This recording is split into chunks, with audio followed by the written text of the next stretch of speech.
सभी को राम राम। तो आज हम पढ़ेंगे एल्बर्ट बिल, जो कि 1883 में पास हुआ था।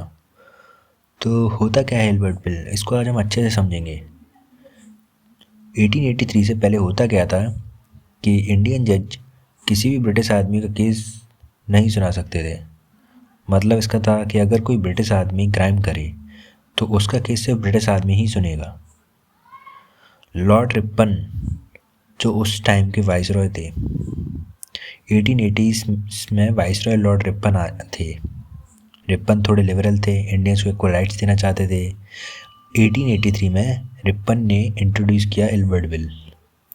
बिल का नाम इसका ड्राफ्टर था ना, जो सर कॉटनी एल्बर्ट, उसके नाम से आया था। तो मेन एल्बर्ट बिल क्या था कि ये इंडियन जजेस को पावर देना चाहता था कि वह ब्रिटिश लोगों के क्रिमिनल केसेस को भी ट्रायल कर सके।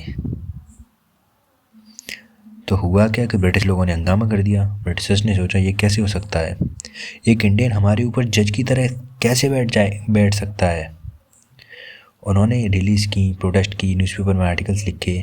उन्होंने ये भी बोला कि इंडियन जजेस फेयर नहीं होंगे। इससे उनकी रेसिस्ट थिंकिंग का पता चलता है।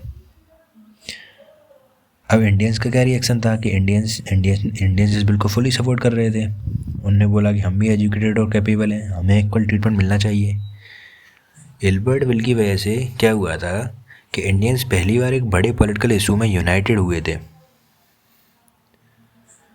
और लास्ट में हुआ क्या कि ब्रिटिशर्स ने प्रेशर ज़्यादा बना दिया, तो रिपन ने क्या किया, बिल को सॉफ्ट कर दिया।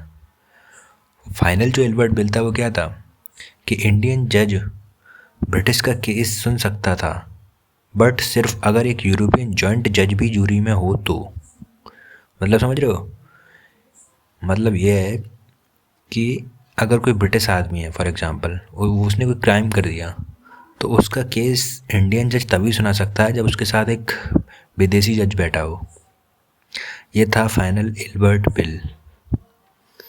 अब इससे आपसे क्वेश्चन क्या क्या पूछे जा सकते हैं। तो पहला क्वेश्चन तो यही है कि उस टाइम के वाइसरॉय कौन थे, तो वो थे लॉर्ड रिपन। दूसरा क्वेश्चन क्या है कि एल्बर्ट बिल कब पास हुआ था, 1883 में। एक और इम्पोर्टेंट चीज़ है, यही एल्बर्ट बिल था, ये एक प्रमुख कारण था इंडियन नेशनल कांग्रेस के बनने का। और इसको अपन वाइट म्यूटिनी भी बोलते हैं। थैंक यू मित्रों, फिर मिलते हैं किसी और लेक्चर के साथ। धन्यवाद।